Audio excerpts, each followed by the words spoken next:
හොඳයි දුවලා පුතාලා. අපි මේ සාකච්ඡා කරමින් සිටින විභාග ප්‍රශ්න පත්‍රය 2017 වසරේ බස්නාහිර පළාත් අධ්‍යාපන දෙපාර්තමේන්තුව විසින් පාසල් සඳහා නිකුත් කළ අවසාන වාර පරීක්ෂණයේ ප්‍රශ්න පත්‍රයේ පළවෙනි කොටස තමයි අපි මේ සාකච්ඡා කරමින් සිටින්නේ. ඔගොල්ලෝ සහභාගී වුණා. මම මේකේ පළවෙනි මුල් ප්‍රශ්න 25 සාකච්ඡා කළේ අපේ සාකච්ඡාවේ පළවෙනි පරිච්ඡේදයේ. එවනම් අපි මේ ආරම්භ කරන්න යන්නේ පළවෙනි ප්‍රශ්න පත්‍රයේ දෙවන පරිච්ඡේදය ප්‍රශ්නාංක 26 සිට 40 දක්වා ප්‍රශ්න කොටස් ටික. එවනම් අපි මේ පිළිතුරු ලියන මේ පළවෙනි ප්‍රශ්න පත්‍රයට ලකුණු 40ක් අපිට උපය ගන්න පුළුවන්. බහුවර්ණ ප්‍රශ්න තියෙන්නේ. එවනම් අපි දැනට අපි ලකුණු 25ක් හා අදාළ ප්‍රශ්න ටික අපි සාකච්ඡා කරලා තියෙන්නේ. එවනම් අපිට තව තියෙනවා ප්‍රශ්නාංක 26 සිට 40 දක්වා තවත් ලකුණු ඉතිරි ලකුණු ටික අපිට උපය ගන්න පුළුවන් ප්‍රශ්න ටික. හොඳයි. 26 ප්‍රශ්නය අපි කියවලා බලමු. සුනිමල්ගේ ව්‍යාපාරයේ 2017 ජනවාරි මාසයේ 31 වන දිනට බැංකු ගිණුම තුලනය කළ පසු රුපියල් 12500ක බැරශේෂයක් ඇති විය. බැංකු ගිණුමේ බැරශේෂයක් බැංකු ගිණුමේ සාමාන්‍යයෙන් බැංකු ගිණුම කියලා කියන්නේ මොන ගිණුමක්ද? ගිණුම් වර්ග පහෙන් වත්කම්, වගකීම්, හිමිකම්, ආදායම්, වියදම්. බැංකු කියලා කියන්නේ සාමාන්‍යයෙන් වත්කම් ගිණුමක්. මොකද බැංකු ගිණුමේ ශේෂය වැඩිවීම අපි ගිණුම්ගත කරන්නේ වත්කමක වැඩිවීම කියන ඒ ගිණුම් කරන රීතිය යටතේ. වත්කමක් වැඩි වෙනවා කියලා කියන්නේ හර පැත්තෙන් තමයි අපි ශේෂය වැඩි කරන්නේ. ශේෂය අපිට දකින්න ලැබෙන්නේ හර පැත්තෙන්. ගිණුම් ශේෂය. එවනම් අපි සාම්ප්‍රදායිකව අපි කතා කරන්නේ බැංකු ගිණුම ගැන. නමුත් බැංකු ගිණුම තුලනය කළ පසු 12500ක බැරශේෂයක් ඇති වුණා. අවසානයේ අපිට එන ශේෂය බැරශේෂයක්. ඒ කියන්නේ මේ වගේ ශේෂය මේ පැත්තෙන් තියෙනවා. අර සම්ප්‍රදායික ශේෂයක් නෙමෙයි. සාමාන්‍යයෙන් හර පැත්තේ තියෙනවා. බැරශේෂයක් ලැබුණා. එහෙම ලැබුණොත් එසේ ලැබෙන බැරශේෂය එම ව්‍යාපාරයට වත්කමක්ද, වියදමක්ද, වගකීමක්ද, ආදායමක්ද? බැංකු ගිණුම.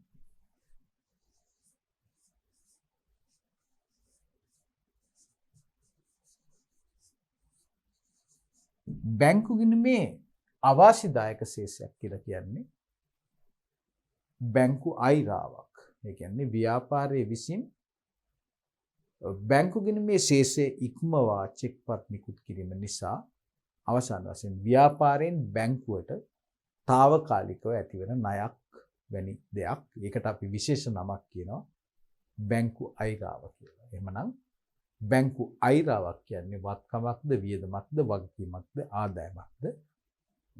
පිළිතුර වගකීමක්.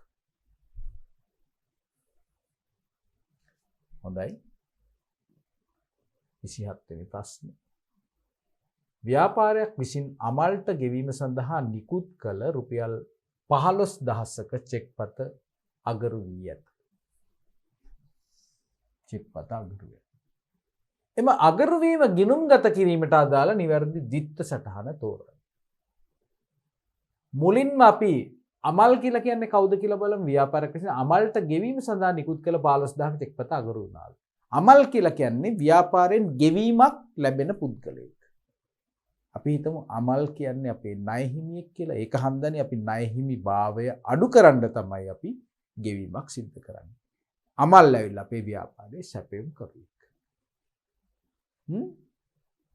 එතකොට අපි අමල්ට මේ ගෙවීම කරනකොට මතක් කරන්න දිත්ත සටහන මොකක්ද කියලා. ගෙවීමක් කරනකොට එක්ක බැංකු ගිණුම චෙක් පතක් නිසා බැංකු ගිණුම බැර සහ ණය හිමි අමල්ගේ ගිණුම අපි හර කරනවා. ණය හිමියාගේ ශේෂය බැර ශේෂයක් ඒක අඩු කරන්න ඕන නිසා 15000කින් අපි එම ගණන් ණය හිමි ගිණුම හර කරන රුපියල් 15000කින් අනිත් පැත්තෙන් අපි බැංකු ගිණුම චෙක් පතකින් මේක ගෙවන නිසා බැංකු ගිණුම බැර කරනවා. ඒක තමයි සිද්ධ වෙන්නේ. එතකොට ව්‍යාපාරයේ විසින් නිකුත් කළපු චෙක් පතක් තමයි මේ අගරු වෙන්නේ. ඊට පස්සේ අගරු වුණොත් මොකද්ද සිද්ධ කරන්න ඕන? ඒ අගරු වීම අපි පොත්පත්වල සටහන් කරන්න ඕන. ඒ කියන්නේ අපි අර මුලින් අපි දාපු දිත්ත සටහන අපි ඒක රිවර්ස් කරන්න ඕන. ඒක ආපස්සට හරවන්න ඕන. මොකද ඒ ගණදිනුව ඒ ආකාරයෙන් සිද්ධ නොවෙච්ච නිසා. එමනම් අගරු වීම ගිණුම් ගත කිරීමට අදාළ දිත්ත සටහන් තමයි අහන්නේ. හරි. එමනම් අමල් නැවත වතාවක් ණය හිමියෙක් කරන්න ඕන. ඒක නිසා අමල් හර කරාට හරියනවද? හරියන්නේ නැහැ. බැංකු ගිණුම හර කිරීම හරි අමල් හර කිරීම බැර මේක වෙන්න පුළුවන්. අමල්ගේ ණය ගැතිභාවය වැඩි කරනවා. අර බැංකු ගිණුම බැර කරපු එක දැන් බැංකු ශේෂයෙන් අඩු වෙලා තියෙන එක අපි නැවත වතාවක් ඒක එසේ අඩු නොවන ඒ තත්ත්වයටපත් කරන්න නම් අපි හර සටහනක් දාන්න ඕන. බැංකු ගිණුම දැන් 15000කින් අඩු කරලා තියෙන්නේ අපි. ඒක නිසා බැංකු ගිණුමේ ශේෂය අපි නිවැරදි තැනට ගේන්න නම් 15000ක් එකතු කරන්න ඕන. බැංකු ශේෂය වැඩි කරන්න ඕන. හර කරන්න ඕන. ඒක මේ ගන්න දෙනු හරි. මුදල් ගිණුමට මේක අදාළ නැහැ. ණය හිමි ගිණුම හර 15000යි ආපහු එයාට ගෙව්වා වගේ නේ ඒකනේ. ණය හිමි භාවය තවත් අඩු කරනවා. මුදල් එක හරියන්නේ. එහෙමනම් මෙන්න අපේ නිවැරදි පිළිතුර. එමනම් අපි 28 වෙනි ප්‍රශ්නේ දිහා බලමු. ජංගම ගිණුම් හිමියන්ට බැංකුව විසින් මාසිකව එවනු ලබන ගිණුම් පිළිබඳ තොරතුරු ඇතුළත් වාර්තාව බැංකු ප්‍රකාශයයි, බැංකු ගිණුම් ලේඛනයයි, බැංකු සැසඳුම් විස්තරයයි, බැංකු සාරාංශයයි. බැංකු ප්‍රකාශයක් තමයි අපිට මාසයකට සැරයක්වත් බැංකුව විසින් ගිණුම් හිමියාට නිකුත් කරන ලේඛනය. බැංකු ප්‍රකාශය. 28 වෙනි ප්‍රශ්නය. අපි දැන් පිළිතුරු ලියන්න යමු 29 වෙනි ප්‍රශ්නයට. කිසියම් ව්‍යාපාරයක 2017 3.31 වන දිනට බැංකු ගිණුමේ හර ශේෂය රුපියල් 12000ක් වුණාලු වාසිදායක ශේෂයක්. එය එදිනට බැංකු ගිණුම් විස්තරයේ පැවති ශේෂයට වඩා වෙනස් වුණාලු. ඒ කියන්නේ බැංකුවේ තියෙනවා අපේ මේ ගණදිනු හා අදාළ බැංකුවෙන් නිකුත් කරන බැංකු ප්‍රකාශයෙන් අපිට දෙනවා ගිණුම් විස්තරයක් සහ ගිණුම් ශේෂය අප නමින් බැංකුවේ පවත්වාගෙන යන ජංගම ගිණුමේ විස්තර අඩංගු ප්‍රකාශය. එතන මේ දෙක අතර වෙනසක් සිද්ධ වුණාලු. කීයක්ද කියලා නෑ බැංකු ගිණුම් විස්තරයේ තිබ්බ ශේෂය. අපි බලමු කියලා.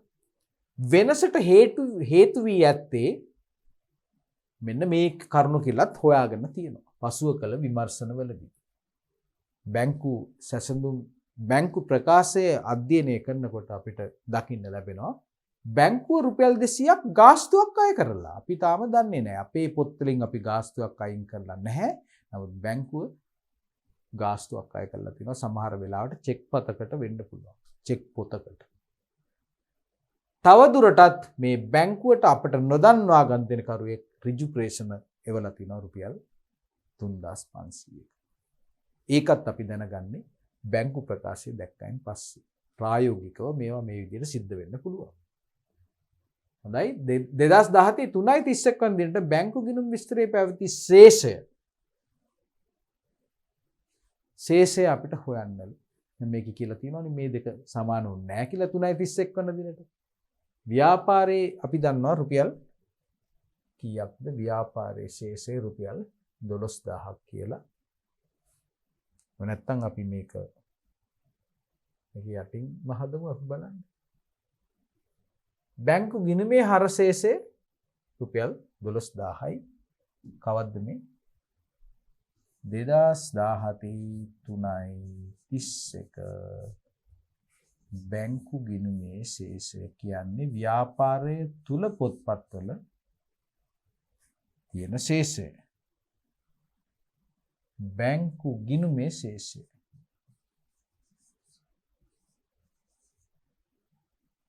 ශේෂය කීයද ගාන? අපි බලමු. 12000යි. බැංකු ගිණුමේ ශේෂය 12000යි. රුපියල් 12000යි. ඔන්න මම ලිව්වා. දැන් අපෙන් අහන්නේ මොනවද? බැංකු ගිණුම් විස්තරයේ පැවති ශේෂය අපිට දීලා නැහැ. අපිට කියලා තියෙනවා බැංකු ප්‍රකාශයක් ව්‍යාපාරයට එව්වලු. මේ ප්‍රකාශය අධ්‍යයනය කරනකොට මේ දෙක වෙනස් වෙන්න හේතු දෙකක් හොයාගන්න තියෙනවා. ඒ හේතු දෙක තියෙනවා. දැන් අපිට පුළුවන් ද බැංකුවේ ශේෂය හොයන්න. ව්‍යාපාරයේ බැංකු ගිණුමේ ශේෂය දන්නවා නම් බැංකුවේ තියෙන ලේඛනවල අනුව තියෙන ශේෂයට වෙනස් වෙන්න හේතු ටික ඔක්කොම හොයාගත්තා නම් ගණන් දෙකයි නම් අපිට පුළුවන් බැංකු ගිණුමේ බැංකුව ඇතුලේ තිබ්බ අපේ ගිණුමේ තිබ්බ ශේෂය හොයාගන්න පුළුවන් මේ වෙනස්කම් දෙක අපි දන්න නිසා. එහෙනම් මේ වෙනස්කම් දෙක මොනවද?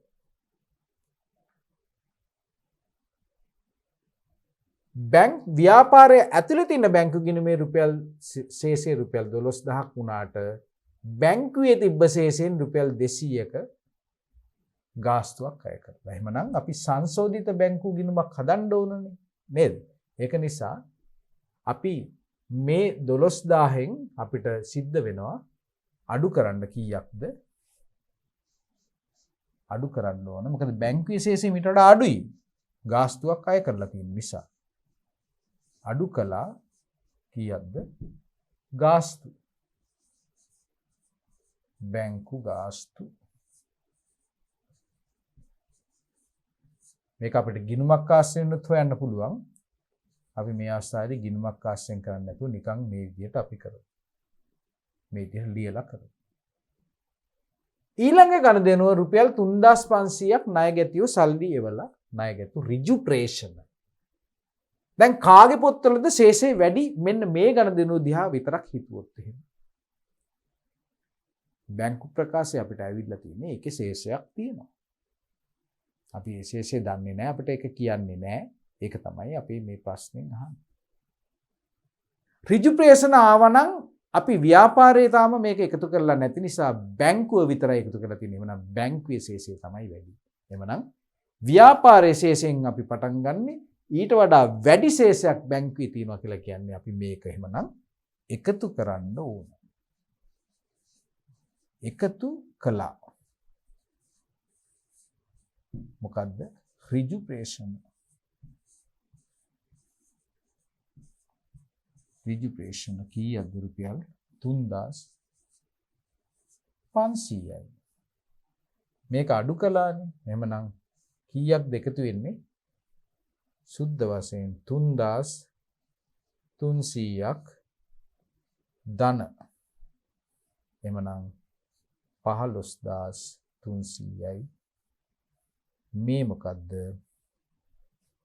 මෙන්න මේක තමයි බැංකු ප්‍රකාශය අනුව ශේෂය විය යුත්තේ. මම මේක වෙන කලයකින් ලියන්නම්. බැංකු ප්‍රකාශය අනුව ශේෂය 15300යි. මේක තමයි අපෙන් අහන්නේ. අපි බලමු 15300 පිළිතුර අපිට හම්බ වෙනවද කියලා.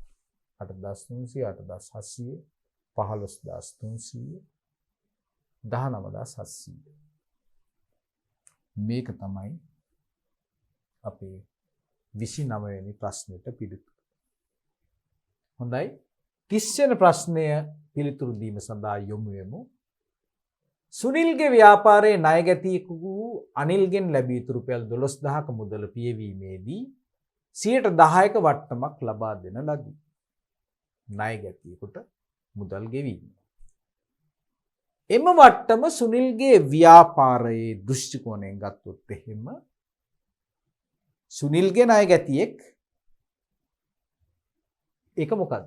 වත්කමක්ද වගකීමක්ද ආදායමක්ද වියදමක්ද? ඒක වියදමක්. එහෙම නේද? ඇයි? ව්‍යාපාරයේ ණය ගැතිය කියලා කියන්නේ ව්‍යාපාරයේ වත්කමක්. ණය ගැතියන්ගෙන් මුදල් ටික ඉක්මනට එකතු කරගන්න අපි එයාට දෙනවා පොඩි chance එකක් දෙනවා. එයාට කියනවා අපි ඔයාලට පොඩි discount එකක් දෙන්නම් කියලා. discount එකක් දෙන්නම් කියලා. ඒකට කියන්නේ අපි මුදල් වට්ටම්. ඉක්මනින් මුදල් ගෙවීමට ණය ගැතිය පොළඹවන්න දෙන දෙයක්. එතන මේ මුදල් වට්ටම් අපි ගිණුම්ගත කරනවා. අපි ඉගෙන ගත්තේ ඒක තමයි. වෙළඳ වට්ටම් අපි ගිණුම්ගත කරන්නේ නැහැ. නමුත් මුදල් වට්ටම් අපි ගිණුම්ගත කරනවා. ඒක කොහොමද ගිණුම්ගත කරන්නේ? අර විකුණුම් ආදායම අපි අඩු කරන්න උත්සාහ කරන්නේ නැහැ වට්ටමේ. ඒක අපිට මුදල් ඒ ආදායම අපිට එන විදිහට එම ප්‍රමාණයම අපි ආදායම් ගිණුම බැර කරලා අපි මොකද කරන්නේ? දැන් ණය ගැතිය අපිට 12000ම දෙන්නේ නැහනේ. එහෙම නේද? 12000ම දෙනවද? 10%ක වට්ටමක් 10%ක වට්ටමක් අඩු කරනවා. කීයක්ද එතකොට? 1200යි. එහෙම නේද? 1200යි. කීයක්ද අපිට එතකොට හම්බෙන්නේ සල්ලි? 10800යි. 11000යි 12000. අපිට හම්බෙන්නේ 10800යි. එතකොට අපි ණය ගැතියගේ ගිණුම 10800කින් බැර කරොත් හරියද? මුදල් පොත හර කරනවා 10800ක්. ණය ගැතියගේ ගිණුම 10800ක් බැර කරනවා. එහෙම කරොත් හරියද? හරි නෑ. ඇයි? ණය ගැතිය රුපියල් 12000ක ණය පියවනවා. එහෙමනම් අනිත් 1200 මොකද? අනිත් 1200ත් අපි ණය ගැතියව බැර කරලා වියදම් ගිණුමකට හර කරනවා. අන්න මතක තියාගන්න ද්විත්ව සටහන යන හැටි. වට්ටම් වියදම් ගිණුම හර ණය ගැතිය බැර. ඒක හන්ද තමයි කියන්නේ වට්ටම මේ අවස්ථාවේදී වියදමක්. අංක 31 සහ 32 යන ප්‍රශ්න. මේ සඳහා පිළිතුරු දෙන්න පහත තොරතුරු උපයෝගී කරගන්න කියලා අපට උපදෙස් දෙනවා. සඳුන්ගේ ව්‍යාපාරයේ සුළු මුදල් බාරකරු සතුව 2017 3.31 වන දිනට රුපියල් 150ක ශේෂයක් පැවති අතර එදිනට ඔහු සතුව පැවති වවුචර් පත්‍රවල වටිනාකම 1850ක්ලු. එමනම් 31 වෙනි ප්‍රශ්නය මෙන්න මේකයි. මෙම ව්‍යාපාරයේ සුළු මුදල් අග්‍රිමයේ වටිනාකම කීයද? ආයෙත් බලන්න ගාණි දීලා තියෙන තොරතුරුවට යොමු වෙන්න. ශේෂය රුපියල් 150යි වවුචර් 1850යි. මොනවද වවුචර් කියලා කියන්නේ? වියදමක් කරනකොට වවුචරයක් දානවා. ඔක්කොම විස්තර දාලා කීයක් ගෙවුවද කියලා ඒක සටහන් කරනවා. එතකොට මේ වගේ වියදම් කරපු ඔක්කොම ටික එකතු කරයින් පස්සේ මුදල් විදිහට පෙටි කෑෂ් බොක්ස් එකේ සල්ලි නෑ. නමුත් වියදම් කරපු වවුචර් ටිකක් අපි ගාව තියෙනවා. ඔප්පු කරන්න අපි මේවා ගෙවලා තියෙනවා කියලා. ඒ සියල්ලගේ එකතුව තමයි කීයක්ද වෙන්නේ? 1850. සුළු මුදල් අග්‍රිම ක්‍රමය කියලා කියන්නේ අපි දන්නවා උපරිම ව්‍යාපාරයේ තියෙන්න පුළුවන් යම්කිසි එකඟ වෙච්ච අග්‍රිමයක් තියෙනවා. ප්‍රධාන මුදල් බාරකරු විසින් සුළු මුදල් බාරකරුට ඕනම අවස්ථාවක දෙන්න පුළුවන් උපරිම මුදල. ඒකට තමයි අග්‍රිමය කියලා කියන්නේ. එතකොට ඒ අග්‍රිමයේ සමන්විත වෙන්නේ යාගේ අතීතී ශේෂය සහ වියදම් කර ශේෂය එකතුවට. හොඳින් මතක තියාගන්න මොකද්ද මං කිව්වේ? අග්‍රිමය සමාන වෙනවා අතීතී මුදල් ශේෂය සහ ගෙවූ වවුචර් පත්වල එකතුවට. එහෙමනම් අග්‍රිමය කියලා කියන්නේ මෙතනදී 150ට 1850 එකතු වුණායින් පස්සේ ඒක තමයි සුළු මුදල් අග්‍රිමය කියලා කියන්නේ. එහෙමනම් කීයද? 1850 1900 රුපියල් 2000යි. අහන්නේ මොකද්ද? සුළු මුදල් අග්‍රිමේ වටිනාකම කීයද? රුපියල් 2000. හොඳයි. ඊළඟ ප්‍රශ්නේ 32. ඒකෙන්ම තමයි අහන්නේ. 32 වෙනි ප්‍රශ්නේ තමයි 2017 3.31 වන දිනට ප්‍රතිපූර්ණය කළ යුතු මුදල කොපමණද? 3.31 වෙනකොට ප්‍රතිපූර්ණය කරන්න ඕන කීයක්ද? කීයක්ද උපරිම අපිට ප්‍රතිපූර්ණය කරන්න පුළුවන් වෙන්නේ? අර අග්‍රිමේ වටිනාකමයි අතීතරි මුදල ඒකෙන් අඩු වුණායින් පස්සේ අන්න ඒ ලැබෙන පිළිතුර. එහෙනම් අග්‍රිමේ වටිනාකම රුපියල් 2000යි අතීතරි මුදල 150යි. එහෙනම් 1800 කීයක්ද? 1850යි. වෙනත් විදිහකින් කිව්වොත් එහෙම ප්‍රතිපූර්ණය කරන්නේ මේ අවස්ථාවේදී වවුචර් පත්වල එකතුවට සමාන මුදලක් පමණයි. වවුචර් පත්වල එකතුව අපිට දීලා තිනවා කීයක්ද? 1850ක් කියලා. එහෙමනම් කීයක්ද ප්‍රතිපූර්ණය කරන්නේ? රුපියල් 1850යි. 1850 ආව ගමන් නැවත වතාවක් මේ සුළු මුදල් ශේෂය අර අග්‍රිමයට සමාන වෙනවා. 1850 එකතු කිරීම 150 රුපියල් 2000යි. පැහැදිලි? ඔව්. එහෙනම් අපි බලමු 33 වන ප්‍රශ්නය. තොග වෙළඳ සලක් පවත්වාගෙන යන දිලනගෙන් සිල්ලර ව්‍යාපාරයක් පවත්වාගෙන යන විදුර රුපියල් 50000ක භාණ්ඩ තොගයක් 10%ක වට්ටමකට යටත්ව ණයට ගන්නා ලදී. එම ගනුදෙනුව විදුරගේ පොත්වල සටහන් කරන්නේ. කවුද විදුර කියලා කියන්නේ මෙතනදී? දිලන කියන්නේ තොග වෙලෙන්දා. විදුර කියලා කියන්නේ සිල්ලර වෙලෙන්දා. එමනම් සිල්ලර වෙලෙන්දා රුපියල් 50000ක 10%ක වට්ටමකට යටත්ව භාණ්ඩ මිලදී ගන්නවා. එතකොට සිල්ලර වෙලෙන්දාගේ පොත්වල මෙම ගනුදෙනුව. ඒ කියන්නේ ඔහු මොකද්ද කරලා තියෙන්නේ? 10%ක වට්ටමකට යටත්ව ණයට තමයි අරන් තියෙන්නේ. ණයට. එමනම් එයාගේ පොත්පත් වල මේක සටහන් කරන්නේ කොතනද? විකුණුම් ජර්නලයේද? එයා ණයට අරන් තියෙන්නේ 10%ක වට්ටමකට යටත්ව වෙළඳ වට්ටමකුත් හම්බෙලා 50000න් 10%ක් කියලා කියන්නේ 5000යි. 45000ක එකඟතාවයකට තමයි මේ භාණ්ඩ ටික අරන් තියෙන්නේ. ණයට අරන් තියෙන්නේ. තාම සල්ලි ගෙවලා නැහැ. එවනම් ණයට ගත්ත භාණ්ඩ මුදල් ගෙවන කල් අපි ලේඛනගත කරන්නේ කොතනද? ගැනුම් ජර්නලයේ. ගැනුම් ජර්නලය. හරි නේද? පිළිතුර. පොදු ජර්නලයේද? නැහැ. මුදල් ගිණුමේද? තාම අපි සල්ලි ගෙවලා නැහැ. විකුණුම් ජර්නලයේද? මේක විකුණපු භාණ්ඩ නෙමෙයි. අපි ණයට ගත්ත භාණ්ඩ. සැපයුම් කරුවෙක්ගෙන් එයාගේ නම කවුද? දිලන. දිලන කියන සැපයුම් කරුවෙක්ගෙන් ණයට භාණ්ඩ අරගෙන. ඒක අපි සටහන් කරන්නේ කාගේ ගිණුම් පොත්පත්වලද? විදුරගේ පොත්පත්වල ගැනුම් ජර්නලයේ තමයි මේ ණයට ගත්ත ගනුදෙනු සියල්ල සටහන් කරන්නේ. එමනම් ඔහුගේ ණය හිමියා මේ අවස්ථාවේදී කවුද? දිලන. ණය හිමියා දිලන. ණය හිමියාගේ නම. රයිට්? තේරුණා? එමනම් 34 වෙනි ප්‍රශ්නේ සාකච්ඡා කරන්න යමු. නිරංජන්ගේ ව්‍යාපාරයෙන් රොෂාන් රුපියල් 15000ක භාණ්ඩ ණයට ගන්නා ලදී. 15000ක භාණ්ඩ ණයට ගත්තලු. නිරංජන්ගෙන් රොෂාන් තමයි ණයට අරන් තියෙන්නේ. එම ගනුදෙනුව නිරංජන්ගේ ව්‍යාපාරයේ පොත්පත්වල සටහන් කිරීමට අදාළ නිවැරදි ද්විත්ව සටහන්. නිරංජන් කියලා කියන්නේ මෙතනදී විකුණන එක්කෙනා. විකුණුම්කරුගේ පොත්වල තමයි අහන්නේ. එයාගේ පොත්පත්වල මේ රොෂාන්ට ණයට දුන්න රුපියල් 15000ක් ගනුදෙනුව ඒකට අදාළ ද්විත්ව සටහන මොකක්ද? නිරංජන්ගේ මේක විකුණුමක්නේ ගැනුම්ද? නෑ. මේක එන්න විදිහක් නෑ. මේක හරියන්නේ නෑ. දෙවෙනි එක රොෂාන් කියලා කියන්නේ එයාගේ ණය ගැතියෙක්. එකන්ද රොෂාන් කියන එක හර කරපු එක හරි. විකුණුම් ගෙනම බැර කරපු එකත් හරි. අපි බලමු තුන්වෙනි එක මොකද්ද කියලා. එයාගේ විකුණුම් ගිණුම හර. විකුණුම් ගිණුම හර වෙන්නේ කොහොමද? නිරංජන් විකුණුවායින් පස්සේ විකුණුම් ගිණුම බැරණි වෙන්න ඕන. හතරවෙනි එක බලමු. ඒකත් විකුණුම් ගිණුම හර වෙලා රොෂාන් ගිණුම බැර. එහෙනම් අපිට බාර ගන්න පුළුවන් එකම පිළිතුර තමයි මෙන්න මේක.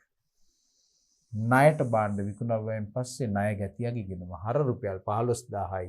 විකුණුම් ගිණුම බැර රුපියල් 15000. හොඳයි. 35 වන ප්‍රශ්නය. කියවමු. ව්‍යාපාරයක සිදුවී ඇති පහත ගණදෙනු අතුරෙන් පොදු ජර්නලයේ සටහන් කළ යුතු ගණදෙනු. හොඳට මතක තියාගන්න. අපි දැන් මේ ප්‍රශ්නේ සකස් වන්නේ පොදු ජර්නලයේ කියන මූලික සටහන් ලේඛනය ආශ්‍රිතව.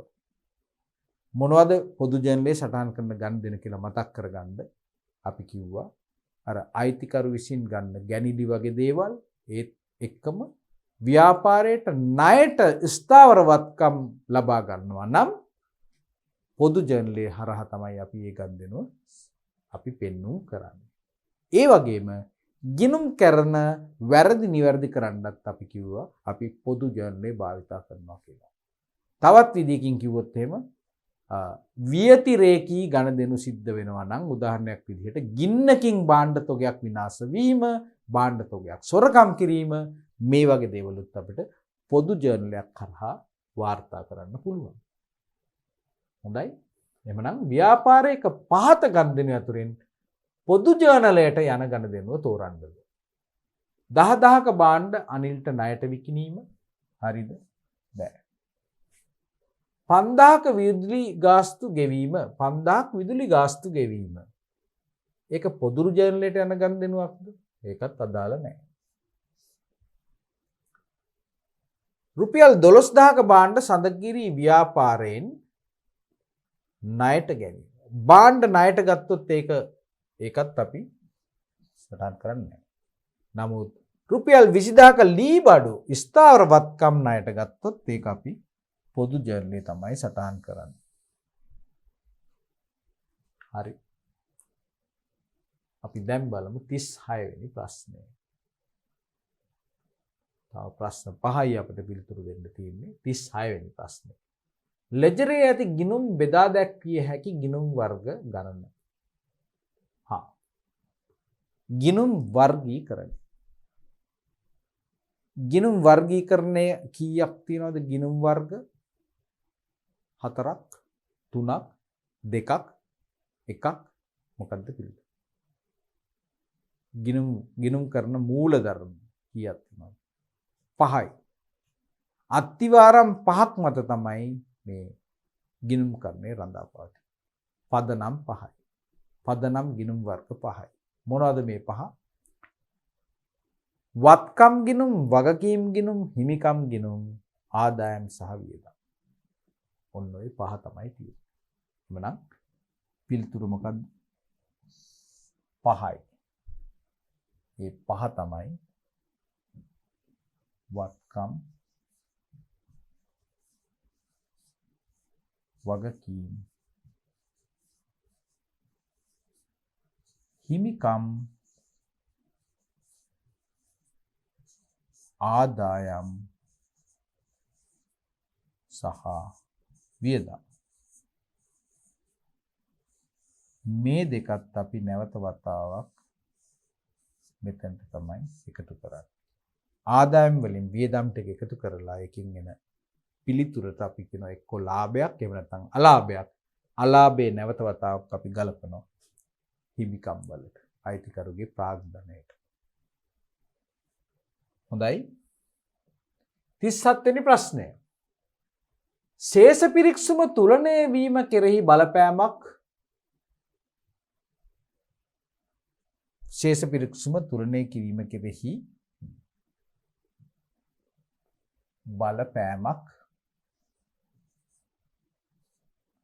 ඇති නොකරන වරදක් වන්නේ. සමහර ගිණුම් කරන දෝෂ තියෙනවා. ඒ දෝෂයක් සිද්ධ වුණොත් ශේෂ පිරික්සුමේ තුලන භාවයට ඒක බලපානවා. බැලන්ස් නැති වෙලා යනවා. තවත් සමහර දෝෂ තියෙනවා. දෝෂයක් තිබුණත් ශේෂ පිරික්සුම ලස්සනට තුලණය වෙනවා. දැන් මේකෙන් මොකක්ද අහන්නේ? ශේෂ පිරික්සුම තුලණය වීම කෙරෙහි බලපෑමක් ඇති නොකරන වරදක් වන්නේ. අර දෙවෙනි කාණ්ඩේ වැරදි. මේවා තිබ්බා කියලා අපිට ශේෂ පිරික්සුමෙන් හොයාගන්න බෑ. කිසිම සංඥාවක් නැහැ. හරියට හරබැර ද්විත්ව සටහන් වෙලා කියන එක තමයි වෙනත් වචනයෙන් කිව්වොත් මේකට මට කියන්න පුළුවන්. හොඳයි. අපි බලමු මේ ගණදෙනු දිහා මොනවද කියලා. ඒ වගේ බලපෑමක් ඇති නොකරන වරදනේ අපිට හොයන්න ඕන. 50,000ක ලීබඩු මිලදී ගැනීම ලීබඩු ගිණුමට පිටපත් නොකිරීම. මුදල් පොත බැර වෙලා ලීබඩු ගිණුම හරවුණාට ඒක සටහන් කළා නැවි. බැර සටහන ගිහිල්ලා හර සටහන තිබ්බේ නැත්නම් ශේෂ පික්ෂමේ තුලණය වෙන්නේ නැහැ. බලපෑමක් ඇති වෙනවා. ඒක හන්ද නොකරන වරද මෙයා නෙමෙයි. බලපෑමක් ඇති කරන වරදක් නෙමෙයි. 8,000ක වැටුප් ගිණුමේ ශේෂයේ ශේෂ පික්ෂමට පිටපත් නොකිරීම. වැටුප් කියලා කියන්නේ ද්විත්ව සටහන් වල එක අංශයක් විතරයි. අනිත් එක මුදල්. එhmenan එක අංශයක් විතරක් අඩුවෙන් ආවොත් ශේෂ පික්ෂමේ තුලන භාවයට අනිවාර්යයෙන්ම බලපානවා. අන්න මේකත් නෙමෙයි. තුන්වෙනි එක ණය හිමියෙකුට ගෙවන ලද රුපියල් 2000ක ණය හිමි ගිණුමේ බැරපැත්තේ සටහන් කිරීම.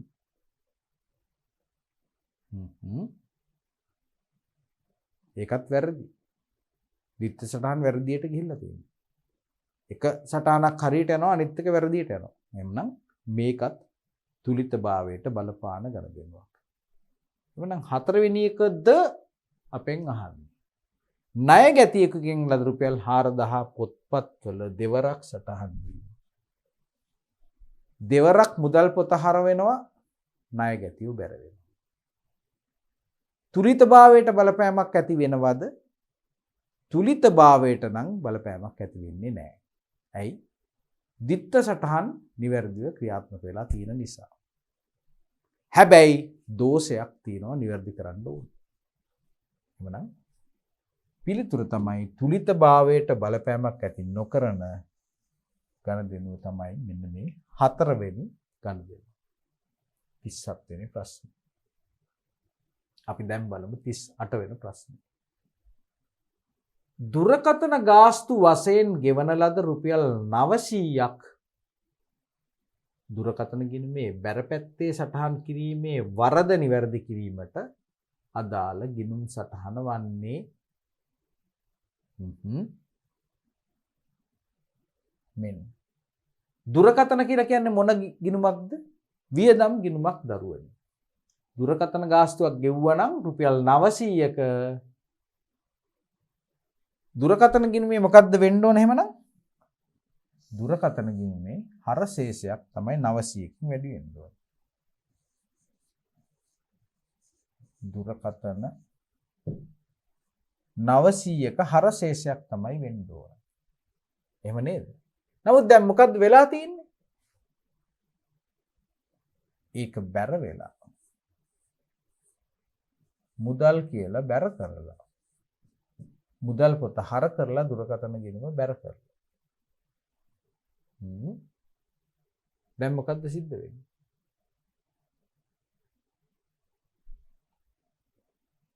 නවසියක් ගිණුමේ බැරපැත්තේ සටහන් කිරීමේ වරද නේද? දැන් මොකද්ද වෙන්නේ? ඇත්තටම නම් වෙන්න ඕන මොකද්ද? දුරකථන ගිණුමේ ශේෂය කීයක්ද තියෙන්න ඕන? ශේෂය පල්ලෙහාට ගේන්න ඕන. කීයක්ද? රුපියල් 900ක්. මෙන්න මෙහෙම තිබ්බනම් හරි. දුරකථන ගිණුමේ ඉදිරියට ගෙනාව ශේෂයක් 900ක ශේෂය මේ විදිහට හැදෙන්න ඕන. නමුත් ඇත්තටම දැනට තිබ්බේ බැර ශේෂයක්. එහෙමනම් දැන් මේක මේ විදිහට නිවැරදි කරන්න නම් අපි මොකද්ද කරන්න ඕන? මේ ගිණුම තුලණය කරන්න ඕනේ 1800යි 1800යි 1800යි. කොතනටද මේ 1800 දාන්නේ? අවිනිශ්චිත ගිණුමට. අවිනිශ්චිත ගිණුමට. දැක්ක නේද? හරට එන්න ඕන සටහනක් බැර කිරීම නිසා ද්විත්ව බලපෑමකින් ගිණුම වරදිනවා. ද්විත්ව බලපෑමකින් ගිණුම වරදිනවා. ඒක නිසා කුමක්ද සිද්ධ වෙන්නේ? බැර ශේෂයේ පැත්තේ 1800ක වෙනසක් තමයි එතන පෙන්වන්නේ. 1800ක. එහෙමනම් මේක නිවැරදි කරන්න නම් අපි මොකද්ද කරන්න ඕන? අපි අවිනිශ්චිත ගිණුම හර කරන්න ඕන 1800කින්. දුරකථන ගිණුම බැර කරන්න ඕන 1800කින්. මේ තියෙන්නේ. දුරකථන ගිණුම බැර කරන 1700. ඒකෙන් එකක් ශේෂයක් විදිහට මේ පැත්තට එනවා. එක 900ක් අපි දැන්ටවත් බැර වෙලා තියෙන්නේ. අනිත් ප්‍රමාණය තමයි දැන් මේ අපි බැර කරේ. එවනම් දුරකථන ගිණුම බැර වෙන්න ඕන 1800කින්. හරි නේද? එහෙනම් හතරවන පිළිතුර තමයි අපි නිවැරදි පිළිතුර විදිහට අපි තෝරගන්න.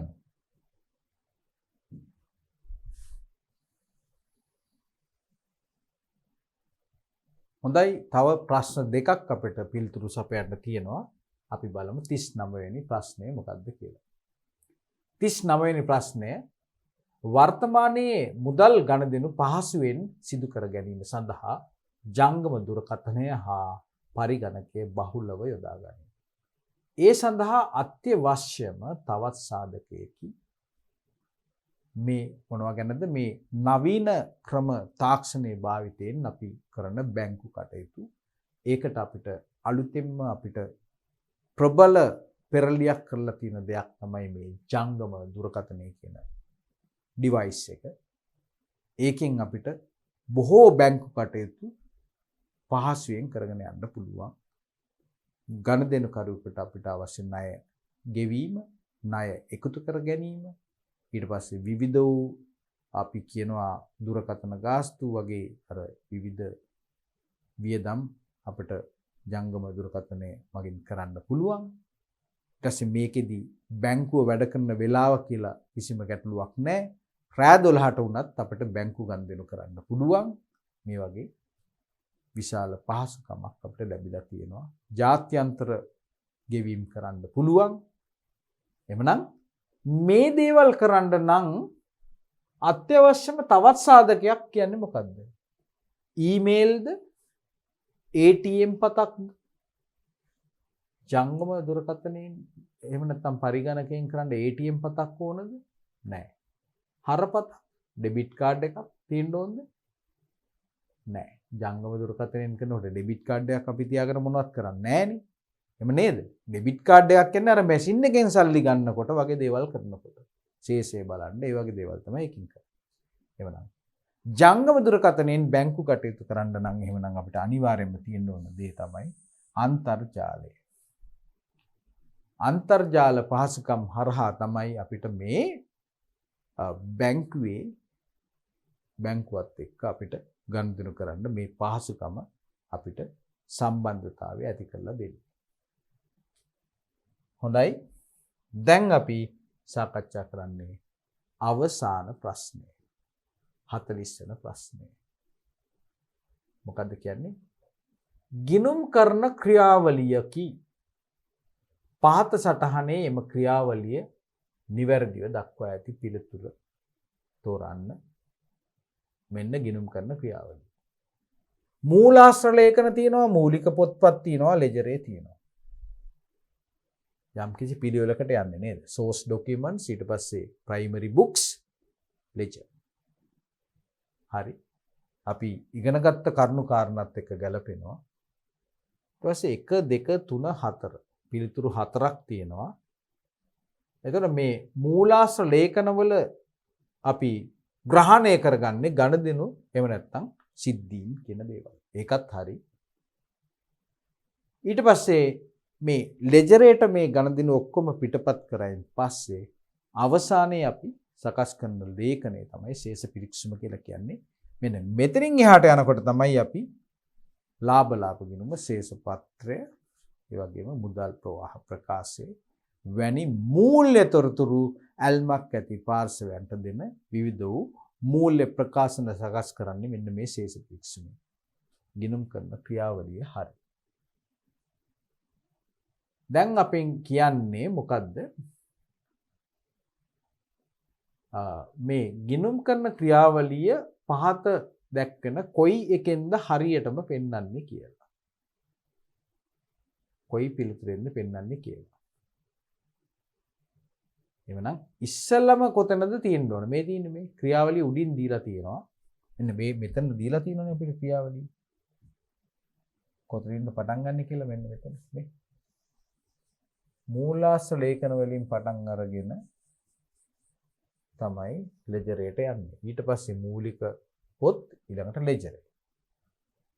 එහෙමනම් ඉස්සෙල්ලම ඉන්න ඕන A. A ඉන්නේ කොතනද? මෙතන A ඉන්නවා. මූලාශ්‍ර ලේඛනයකින් තමයි ඉස්සෙල්ලම ගණදෙනුවක් සටහන් වෙන්නේ. ණයට භාණ්ඩ ගැනීම ගැනුම් ඉන්වොයිසියේ මේ සියලු තොරතුරු ටික සටහන් වෙනවා මූලාශ්‍ර ලේඛනයේ. ඊට පස්සේ තමයි අපි ගැනුම් ඉන්වොයිසිය භාවිතයෙන් අපි මූලික පොත්පත් වලට ඇතුළත් කරන්නේ. එවනම් මූලික පොත්පත් කියලා කියන්නේ එවනම් B. ඊට පස්සේ අපි C කියන ලෙජරේට සම්බන්ධ කරනවා. A B C. දැන් මේක ගත්තොත් ඉස්සෙල්ලම මූලික සටහන් පොතකද සටහන් වෙන්නේ මූලාශ්‍ර ලේඛනෙන් නැතුව වැරදි. ඒකන්ද මේක වැරදි පිළිතුරක්. මේ ලයින් එක අපිට පිළිගන්න බෑ. ඉස්සෙල්ලම ලෙජරේද අපි ලෙජරේ පිටපත් කරලාද මේ අනිත් පැත්තටද අපි යන්නේ? නෑ. ලෙජරේ කියන්නේ අන්තිමට තමයි මෙහෙම යන්නේ. 1 2 3. ඒකත් පිළිගන්න බෑ. එහෙනම් මේකත් එහෙමනේ. මේකත් ලෙජරෙන් පටන් අරගෙන වෙන A B කියලා මේක විකෘති කරලා තියෙනවා. විකෘති ක්‍රමයට අපිට ගිණුම් සකස් කරන්න බෑ. එහෙනම් අපේ පිළිතුරු වන්නේ මෙන්න මේක. මොකද්ද? මෙන්න මේ දෙවන විකල්පය තමයි අපි නිවැරදි පිළිතුරු විදිහට තෝරන්නේ. හොඳයි.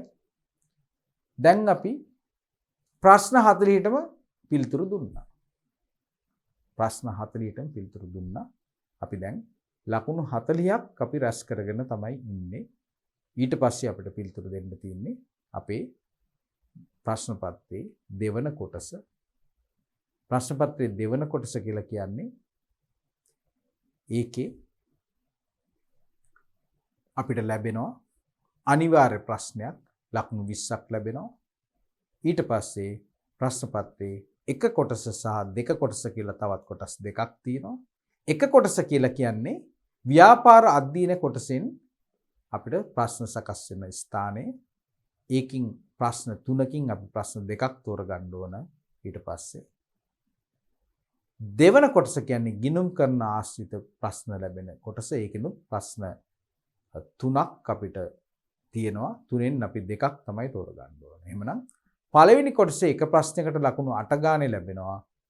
ඊට පස්සේ ගිණුම් කරන අධ්‍යයන කොටසේ පිළිතුරු ලියන එක ප්‍රශ්නයකට ලකුණු 12 බැගින් ප්‍රශ්න දෙකකට ලකුණු 24ක් ලැබෙනවා. එහෙමනම් අපි ඊළඟ පරිච්ඡේදයෙන් අපි සාකච්ඡාව ආරම්භ කරනවා මේ 2017 වසරේ අධ්‍යාපන දෙපාර්තමේන්තුව මගින් බස්නාහිර පළාතේ පාසල් සඳහා අවසාන වාර පරීක්ෂණ ප්‍රශ්න පත්‍රය විදිහට ඉදිරිපත් කරපු ඒ ප්‍රශ්න පත්‍රයේ දෙවන කොටසේ සාකච්ඡාව අපි ඊළඟ පරිච්ඡේදයෙන් ආරම්භ කරනවා. ඒක නිසා දුවලා පුතාලා හැමෝම මේ ප්‍රශ්න පත්‍රය හොයාගෙන ඕගොල්ලෝ තනියෙන් ඉස්සලා මේ ප්‍රශ්නෙට පිළිතුරු ලියන්න උත්සාහ කරන්න. ඊට පස්සේ සර්ත් එක්ක මේ ප්‍රශ්න පත්‍රයට පිළිතුරු ලියව ආකාරය අපිට සංසන්දනය කරලා අඩුපාඩු වැරදි අපිට සකස් කරගන්න අවස්ථාවක් හිමි වෙනවා. එහෙනම් ඉක්මනටම හමු වෙමු